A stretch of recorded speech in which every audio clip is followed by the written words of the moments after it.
Welcome to Healthy versus Toxic, the podcast where licensed mental health professionals explore what makes a relationship healthy or unhealthy or even abusive, all from a scientifically informed perspective. Hello, this is Dr. Grande. Today's question asks, is there any way to predict extroversion? So I think what this question is really getting at is, are there early warning signs to extroversion? And I think this is interesting because extroversion is a personality trait, not a mental disorder. And usually when I see questions about signs and symptoms, the questions are referring to mental disorders or symptoms of mental disorders, not typically personality traits, especially personality traits that would generally be considered socially desirable, like high extroversion. Although high extroversion certainly does have its drawbacks, just like any score on any of the big 5 personality traits. There is no perfect personality, and there is no ideal level of any single personality trait. With that in mind, I can understand why somebody would want to be able to predict extroversion, whether they believe that extroversion is positive or negative in any specific context. On the positive side of extroversion, we see it's associated with things like happiness, success in social environments, being promoted at work, and a number of other positive outcomes. On the negative side, we see that extroversion is associated with grandiose narcissism, loquaciousness, so being overly talkative, substance use, and risk-taking. So the good news in terms of trying to predict extroversion is that it is the most studied of the big 5 personality traits. Now, when I talk about the big 5 traits, I remember these through the acronym OCEAN: openness to experience, conscientiousness, extroversion, agreeableness, and neuroticism. Each of these 5 traits have 6 facets. The 6 facets of extroversion are warmth, so being friendly and kind; gregariousness, being spontaneous, outgoing, and talkative; assertiveness, being enthusiastic, aggressive, and dominating; activity, this is when somebody has a lot of energy and they always want to be busy; excitement seeking, so being courageous, bold, and adventurous; and positive emotions, so being happy, cheerful, and optimistic. Now, the facets on any personality trait, including extroversion, tend to move together, but they don't necessarily have to. For example, somebody could be assertive, like dominant, but not be excitement seeking. So they could be high in assertiveness and low in excitement seeking. Personality traits, including extroversion, are thought of as being relatively stable throughout the lifespan. So if somebody is extroverted when they're younger, they will probably continue to be extroverted as they grow older. In terms of where extroversion comes from, like what forms extroversion, we know that about 50% of the variance in extroversion can be explained by genetic influences, which of course leaves 50% being explained by the environment. This is called environmentability. So as I go through the predictors of extroversion, I'm really talking about the environmentability because we really can't do anything about the heritability. Now, the difficult part about answering this type of question, like what predicts extroversion, is that we need to find research that follows the same people for a long time. This is called longitudinal research. Now, I used a few different articles to put this video together, and I'll put the references for all these articles in the description for this video. One of them was based on the National Child Development Study that was launched in 1958. This study attempted to follow over 17,000 individuals from Great Britain who were born during one particular week in March of that year. There were designated follow-ups built into the study, so at certain points, the individuals were given different tests and surveys. Now, of course, as time goes by, the number of people that can be reached, the number of people who would respond to these different questions, diminished. In 2008, when the individuals were 50 years old, we see that just over 8,500 responded, which is actually pretty good considering 50 years went by, right? So you start with over 17,000 and you end up with over 8,500. That's pretty good for research. Now, as I mentioned, the study looked at a lot of different areas, but this article really focused on early behaviors and how those behaviors related to participants' personalities later on. So the study found that 6 factors that were measured when the participants were at these various ages were systematically associated with extroversion at age 50. So looking at those 6 factors, we see social life, This was measured at age 7. So this is whether and how often the children were meeting other children outside their home. We see speech ability measured at age 11. So whether the children had any speech difficulties and what their speech ability was. So how articulate they were.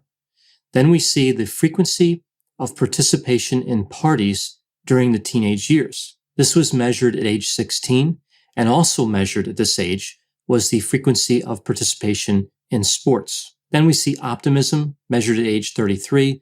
This one seems fairly obvious because it's actually part of one of the facets of extroversion, positive emotions. And then the last factor that was tied to extroversion was occupational level, and this was measured at age 42. So of all these factors that seem to predict extroversion, the most powerful predictor was actually the attendance of parties at age 16. This item and the sports item were both categorized together as leisure activities.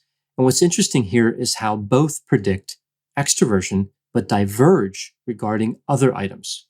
We see that the participation in sports predicted a higher educational level, whereas participation in parties was negatively correlated with educational level. So more participation in parties was connected to a lower educational level.